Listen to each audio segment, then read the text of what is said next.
자, 우리 다 같이 사도신경으로 신앙 고백하겠습니다.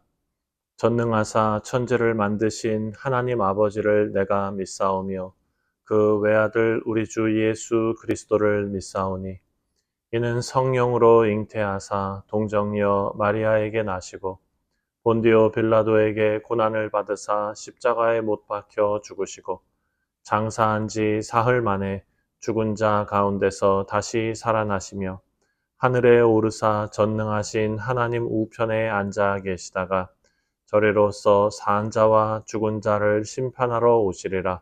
성령을 믿사오며 거룩한 공회와 성도가 서로 교통하는 것과 죄를 사하여 주시는 것과 몸이 다시 사는 것과 영원히 사는 것을 믿사옵나이다. 아멘. 찬송가 503장입니다. 세상 모두 사랑 없어. 우리 다 같이 찬송하시겠습니다.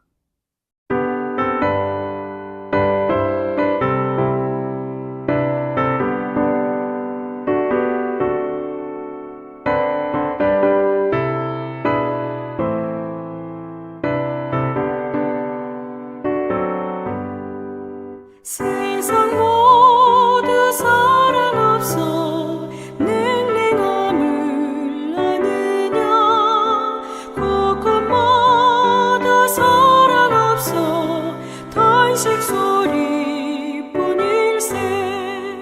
악을 선케 만들고 모든 소망 이루는 사랑 얻기 저들 오래 참았네 사랑 없는 까닭에 사랑 없는 까닭에 사랑 얻기 위하여 저들 오래 참았네 곳곳마다 번민함은 사랑 없는 연고요 지근하게 손을 펴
네, 오늘 우리가 함께 묵상할 하나님의 말씀은 디모데후서 3장 1절부터 9절까지 말씀입니다.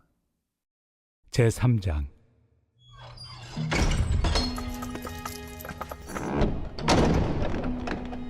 너는 이것을 알라.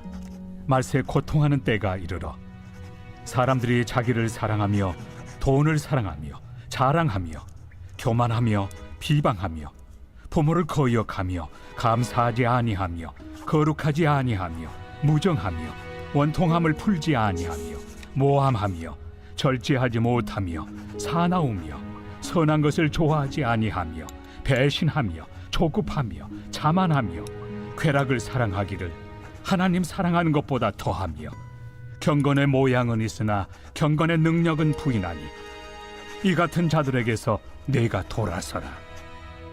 그들 중에 남의 집에 가만히 들어가 어리석은 여자를 유인하는 자들이 있으니 그 여자는 죄를 중히 지고 여러 가지 욕심에 끌린 바 되어 항상 배우나 끝내 진리의 지식에 이를 수 없느니라. 얀네와 얀부레가 모세를 대적한 것 같이 그들도 진리를 대적하니 이 사람들은 그 마음이 부패한 자요 믿음에 관하여는 버림받은 자들이라.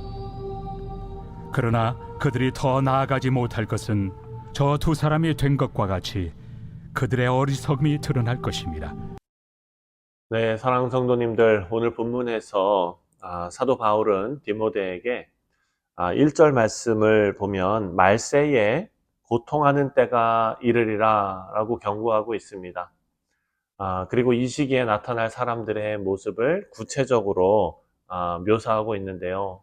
오늘 이 바울의 권면은 그 당시 에베소 교회만을 위한 것이 아니라 오늘 우리 시대에도 똑같이 적용되는 그런 말씀입니다. 그래서 이 말씀을 통해서 말세의 징조 속에서 우리 예수 그리스도의 사명을 받은 우리 성도들은 어떻게 살아가야 할지 우리가 함께 묵상하면서 또 결단하는 그런 시간이 되시기를 바랍니다. 먼저 1절을 보면 너는 이것을 알라. 말세에 고통하는 때가 이르러 이렇게 말합니다.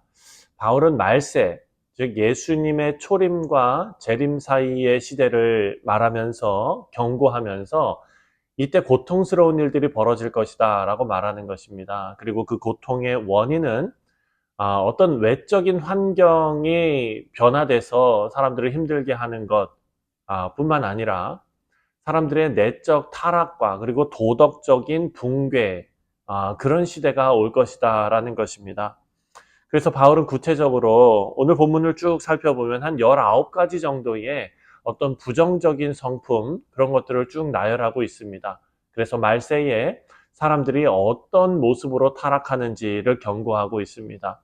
먼저 2절부터 5절까지의 말씀을 쭉 살펴보면은요, 자기를 사랑하며 돈을 사랑하는 자들이 나옵니다.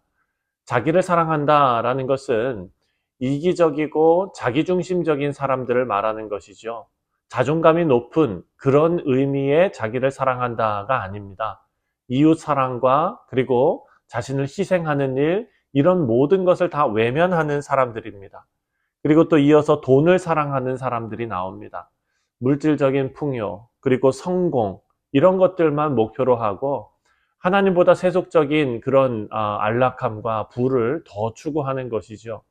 마태복음에 나오는 예수님께서 이렇게 말씀하시지 않았습니까? 너희가 하나님과 재물을 같이 섬길 수 없다, 겸하여 섬길 수 없다라고 경고하셨습니다. 정말 이 시대에 이런 예수님의 경고가 다시 한번 떠오르는 그런 물질 만능주의의 시대를 우리가 살아가고 있습니다. 또한 교만하고 비방하며 또 부모를 거역하는 자들이 나옵니다. 먼저 교만하다는 것은 자신을 높이는 것이죠. 하나님의 주권을 무시하는 태도입니다. 비방한다, 그리고 부모를 거역한다라는 것은 말과 행동으로 하나님께서 창조하시면서 만들어 놓으신 창조 질서를 거스르고 무너뜨리는 그런 모습입니다. 사랑하는 성도님들, 오늘날 하나님의 창조 질서를 무너뜨리는 그런 시대에 우리가 살고 있지 않습니까? 성을 자기 마음대로 바꾸는, 그리고 하나님께서 만드신 순리를 역행하는 일들이 벌어지는 시대에 우리가 살고 있습니다. 또한 우리가 밑으로 내려가 보면 감사하지 않고 또 거룩하지 않은 자들이 나옵니다. 감사하지 않는다는 것은 하나님의 은혜에 대한 감사하는 마음이 모두 없어진 사람들을 말하는 것이죠. 또 거룩하지 않다. 하나님의 것을 사모하는 것이 아니라 세상의 쾌락, 욕망 이런 것들에 사로잡혀서 하나님 뜻과 반대로 살아가는 사람들을 말하는 것입니다. 또한 경건의 모양은 있으나 경건의 능력은 부인하는 자들이 있습니다. 이런 사람들은 겉으로만 경건한 척 하는 것이죠. 우리가 지난 주일에 경건에 대해서 생각하지 않았습니까? 하나님의 능력과 복음의 본질적인 힘을 부인하는 사람들입니다. 신앙의 본질이 없는 형식적인 종교 생활을 하는 사람들이죠. 바울은 이런 사람들로부터 멀리하라라고 5절에 명령하고 있습니다. 이런 사람들의 영향은 개인과 그리고 공동체의 신앙을 병들게 할 수 있다라고 경고하고 있습니다. 또 6절부터 9절까지의 말씀을 보면 거짓 교사들에 대해서 말합니다. 말세에는 거짓 교사들이 등장할 것인데 그들의 위험성에 대해서 말하고 있습니다. 6절 말씀입니다. 6절에 그들 중에 남의 집에 가만히 들어가 어리석은 여자를 유인하는 자들이 있으니 그 여자는 죄를 중히 지고 여러 가지 욕심에 이끌린 바 되어 라고 말합니다. 자, 이것은 성차별의 차별적인 여성 비하적인 그런 말씀이 아닙니다. 당시 사회적으로 약자였던 여성들을 타겟으로 삼아서 영적으로 혼란시키고 또 유혹하고 그런 분위기들을 조장했던 사람들이 있었다는 것입니다. 여러분, 이들은 항상 그들이 많은 것을 배우고 어떤 지식을 가지지만 그런 지식에 진리에 이르지는 못하는 자들이라고 오늘 본문 말씀이 말합니다. 7절에 항상 배우나 끝내 진리의 지식에 이를 수 없느니라. 배우는 데는 열심입니다. 하지만 진리의 지식에는 이르지 못하는 자들이다라는 것입니다. 끊임없이 새로운 가르침을 추구합니다. 결국 자신들의 욕망을 따라 잘못된 길로 가고 마는 것입니다. 그리고 8절 말씀을 보면 얀네와 얀브레라는 이름이 나옵니다. 이들을 예로 들면서 모세를 대적했던 것처럼 거짓 교사들이 진리를 대적하는 자들이다 라고 말합니다. 여러분, 이 말씀은 출애굽기 7장에서 모세의 기적을 흉내냈던 이집트 마술사들이 있습니다. 그들을 의미하는 것입니다. 하지만 그들에게는 한계가 분명했습니다. 결국 하나님의 능력 앞에서 무력하다는 것이 모두 드러났던 그런 사건이었습니다. 그래서 바울은 그들의 미련함이 드러나리라 라고 말하고 있습니다. 9절입니다. 그러나 그들이 더 나아가지 못할 것은 저 두 사람이 된 것 같이 그들의 어리석음이 드러날 것입니다. 거짓 교사들의 악행이 궁극적으로 하나님의 심판 앞에서 다 드러나게 된다라는 것입니다. 그렇다면 이 말씀은 반대로 하나님의 진리가 반드시 승리한다라는 것을 확신할 수 있게 해주는 말씀입니다. 사랑하는 성도님들, 이 말세의 혼란과 그리고 유혹 속에서 우리 성도들은 어떻게 살아가야 하는가? 사도 바울은 진리의 말씀을 붙들고 살라고 그렇게 권면하고 있습니다. 사랑하는 성도님들, 바울은 디모데에게 고난 속에서도 진리를 지키는 삶을 살아야 한다라고 권면합니다. 진리의 말씀을 붙드는 것은 이사야 40장에 나오는 대로 우리가 찬송으로도 많이 부르지 않습니까? 풀은 마르고 꽃은 시드나 우리 하나님의 말씀은 영원히 서리라. 아멘. 세상은 변하고 사람들은 말에 흔들립니다. 하지만 하나님의 말씀은 영원히 변하지 않는 진리로 우뚝 설 것입니다. 이것이 사도 바울처럼 고난의 순간에도 성도가 굳건히 설 수 있는 반석을 의지하는 삶입니다. 그리고 또 진리를 붙드는 것 이외에도 경건의 능력을 추구해야 한다라고 사도 바울은 권면하고 있습니다. 여러분 디모데후서 3장 5절 말씀을 보면 경건의 모양은 있으나 경건의 능력은 부인하는 자들이 있다라고 경고하지 않았습니까? 참된 경건은 하나님의 능력이 우리 삶에 나타나는 것입니다.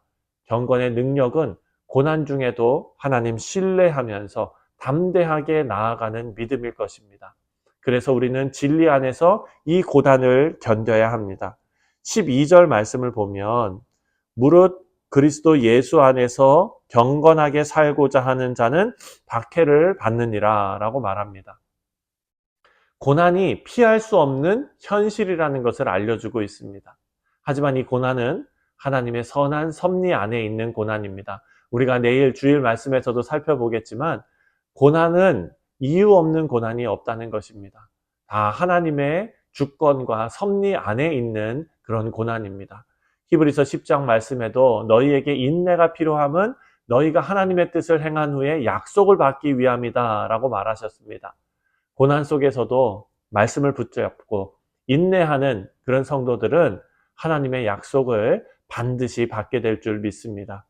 사랑하는 성도님들, 말세에는 고통과 혼란의 그런 시대를 우리가 맞이하게 될 것입니다. 하지만 하나님의 말씀과 또한 우리와 함께 하시는 성령의 능력을 의지하는 자들은 진리 위에 굳게 설 수 있습니다. 고난 속에서도 진리의 말씀을 붙들고 또 경건의 능력을 추구하고 또 하나님의 부르심에 충성하는 우리 복된 성도님들 되시기를 주님의 이름으로 축원드립니다. 기도하겠습니다. 하나님 아버지 감사합니다. 말세에 나타날 사람들의 모습을 사도 바울은 오늘 본문 말씀을 통해 우리에게 들려줍니다.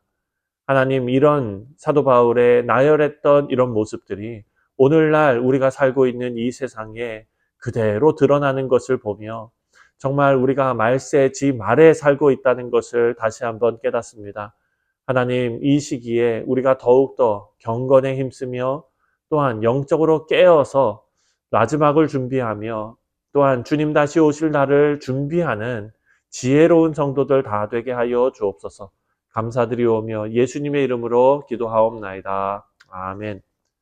하늘에 계신 우리 아버지여, 이름이 거룩히 여김을 받으시오며 나라가 임하시오며 뜻이 하늘에서 이루어진 것 같이 땅에서도 이루어지이다.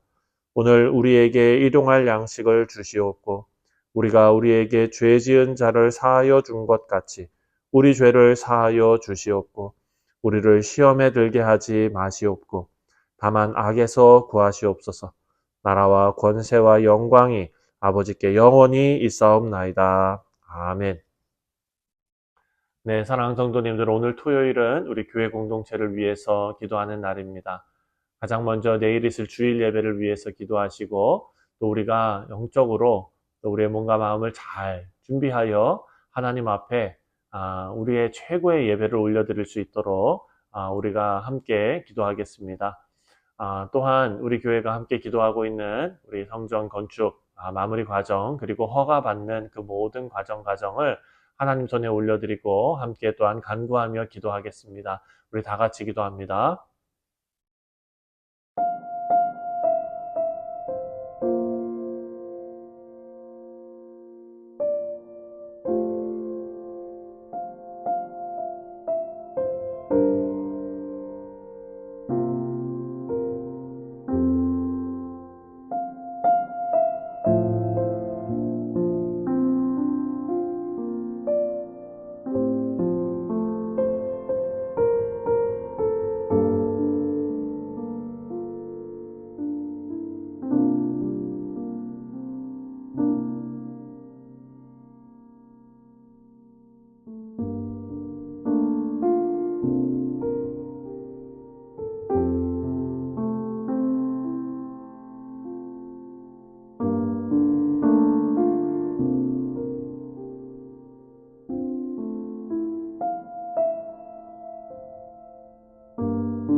아멘.